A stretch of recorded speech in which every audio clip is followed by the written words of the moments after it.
জি ভালো। আসলে আমরা একটু বাসা নিয়ে কথা বলতে এসেছিলাম।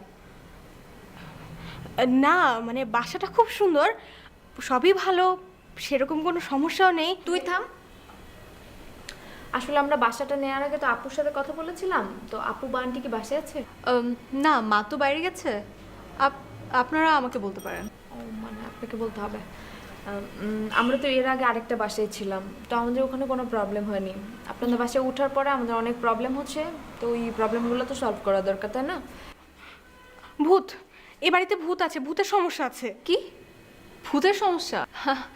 আপনারা কি বলছেন? আপনাদেরকে দেখে তো মনে হয় না যে আপনারা পুরানো দিনের এসব চিন্তাভাবনা নিয়ে থাকেন। দেখুন, আমাদেরকে আপনি মোটেই পুরনো যুগের বলবেন না।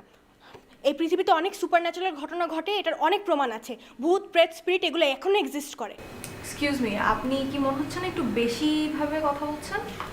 আই সরি, আসলে হয়েছে কি, ভূতটা আমি নিজে দেখেছি, তাই আর কি একটু এক্সাইটেড হয়ে গেছিলাম। আর আমার মনে হয় আপনাদের বাসার কালার মানে অনেক আগে করানো হয়েছিল, এটা যদি চেঞ্জ করা যেত অনেক সুন্দর লাগতো। ওকে। আর আর আপনাদের এখানে সিকিউরিটিটা ভালো না। আমরা এখানে আসার পরে আমাদের অনেক কিছু চুরি হয়েছে। পানির সমস্যা আছে, এ বাড়িতে সকালবেলা পানি থাকে না। আর তো কোনো সমস্যা নেই, তাই না?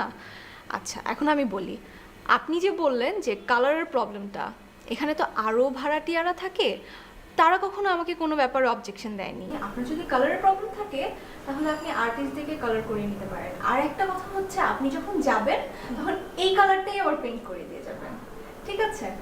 পানির প্রবলেম বলছিলেন, এখন তো ঢাকা শহরে সব জায়গায় পানির প্রবলেম, তো আচ্ছা ঠিক আছে, আমি ওটা দেখে নিব। সিকিউরিটি গার্ডের প্রবলেমটা আমি দেখে নিব। আর ভূত? আজব, মানে আমাদের তো নিজস্ব কোনো ওঝা নেই, তাই না? তো আপনার ভূতের প্রবলেমটা আপনারই সলভ করতে হবে। চা খাবেন? সরি, আমাদের কাছে চা আছে। তোকে যখন ভূত ধরবে তুই বুঝবি। সরি। না, বললাম যে বাসায় আসবে।